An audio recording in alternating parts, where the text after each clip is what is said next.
욥기 10장 13절부터 22절까지의 말씀입니다. 그러한데 주께서 이것들을 마음에 품으셨나이다. 이 뜻이 주께 있은 줄을 내가 아나이다. 내가 범죄하면 주께서 나를 죄인으로 인정하시고 내 죄악을 사유치 아니하시나이다. 내가 악하면 화가 있을 것이오며 내가 의로울지라도 머리를 들지 못하올 것은 내 속에 부끄러움이 가득하고 내 환난을 목도함이니이다. 내가 머리를 높이 들면 주께서 사자처럼 나를 사냥하시며 내게 주의 기이한 능력을 다시 나타내시나이다. 주께서 자주자주 증거하는 자를 갈마들여 나를 치시며 나를 향하여 진노를 더하시니 군대가 갈마들어 치는 것 같으니이다. 주께서 나를 태에서 나오게 하셨으면 어찌미니까. 그렇지 아니하였다면 내가 기운을 끊어져 아무 눈에도 보이지 아니하셨을 것이라. 있어도 없던 것 같이 되어서 태에서 바로 무덤으로 옮겼으리이다. 내 날은 적지 아니하니이다. 그런즉 그치시고 나를 버려두사 저기 평안하게 하옵시되 내가 돌아오지 못할 땅 곧 어둡고 그 죽음의 그늘진 땅으로 가기 전에 그리 하옵소서. 이 땅은 어두워서 흑암 같고 죽음의 그늘이 져서 아무 구별이 없고 광명도 흑암 같으니이다. 욥이 자기의 탄원을 친구들 앞에 하다가 이제 하나님께 드리기 시작합니다. 그 하나님께 정말 주님이 사는 게 사는 것 같지 않다는 얘기입니다. 사는 게 사는 것 같지 않고 어두운 것 같다는 겁니다. 자기가 빛을 보고 있고 해가 떠서 빛을 보는 것 같으나 그것이 흑암 같습니다. 근데 욥의 그 고백은 뭡니까? 결국 생명, 하나님께서 살게 해주시지 않았습니까? 태에서 나와서 지금까지 살게 해주셨으니 죽는 것도 지금 자기가 마음대로 못한다. 하나님께서 그 죽음조차도 다 주관하시는 분이신 것을 알기에 주님 나를 평안히 낳아주셔서 이 얘기는 뭡니까? 나를 죽게 해주소서. 저를 데려가 주시옵소서. 어떻게 보면 욥은 영원한 생명을 가지고 있는 그 소망을 가지고 있었다고도 우리가 볼 수가 있습니다.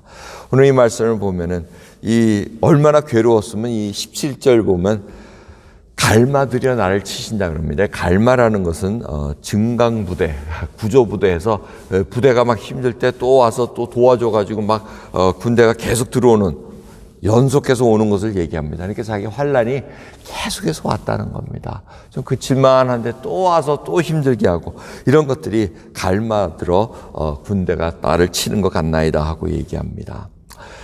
참 그렇지만 이 욥은 가만히 읽어보면 읽어볼수록 참 욥의 믿음이 대단하구나라는 것을 깨닫게 됩니다.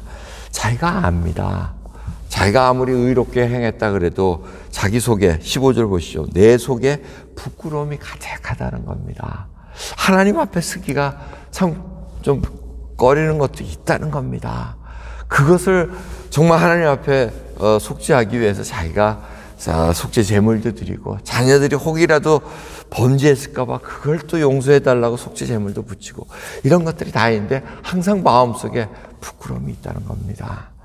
이게 어떻게 보면은 자기의 부패성, 죄악성, 하나님 앞에 누구도 의인이 없다는 것을 알고 있던 욥이 아니었나 이렇게 생각합니다. 여러분 우리가 그렇게 생각합니까? 하나님 앞에 나는 정말 부끄러운 자입니다. 죄인입니다. 라고 고백할 수 있으십니까? 그것이 바로 믿음의 첫걸음입니다. 하나님께서 그러한 자를 구원해 주시고 이끌어 주신다는 놀라운 은혜 얼마나 감사합니까? 그러기에 이 욥은 죽음은 다 끝날 것 같고 그 속에서 이제 이 겪는 고통들이 사라질 것 같은데 차마 자기 손으로는 어떻게 할 수 없고 하나님께서 그것을 평안케 해달라는 그 고백을 합니다. 자, 우리 믿는 자에게는 무엇이 있습니까? 우리의 고백은 정말 사망아, 네가 쏘는 것이 뭐냐? 네가 이기는 것이 뭐냐? 하고 우리는 얼마나 당당하게 외칠 수 있습니까? 하나님께서는 예수 그리스도를 통해서 이 썩을 몸에게 썩지 아니할 것을 입혀주셨다고 얘기합니다. 영원한 생명을 주셨기에 우리는 죽음이 와도 두렵지 않다는 겁니다. 예수 그리스도로 말미암아 우리가 이길 수 있다는 것. 여러분 이긴다는 게 얼마나 기쁜 일입니까?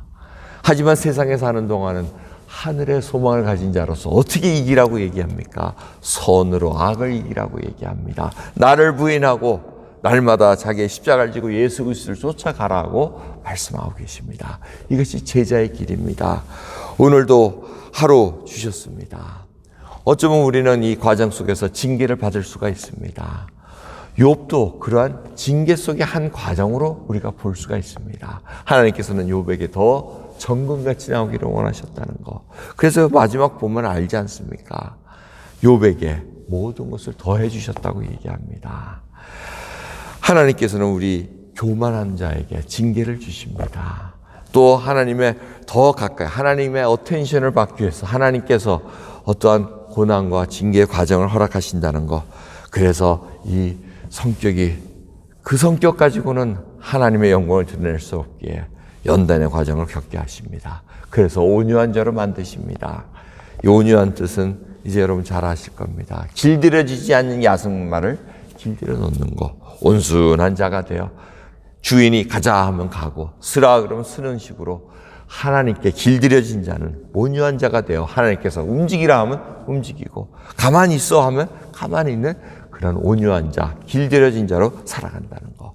그 다음에 교만한 자에게 겸손함을 부어주셔서 이제는 예수 그리스도의 겸손으로 이 땅을 섬기며 살아갈 수 있는 저희들 되기를 간절히 소원하면서 오늘 하루 시작하도록 하겠습니다. 기도하겠습니다.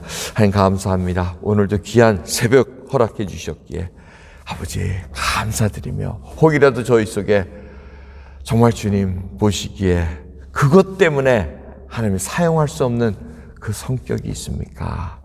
습관이 있습니까? 그 하나하나가 고쳐지기를 바라며 이제는 나를 부인하고 심령이 가난한 자로서 애통하는 자가 되어 하나님 앞에 나의 죄를 자복하고 이 세상 죄를 정말 애통해하며 하나님의 나라를 사모하는 자들로 인도해 주시옵소서. 감사드리며 우리 예수 그리스도의 이름으로 기도드리옵나이다. 아멘.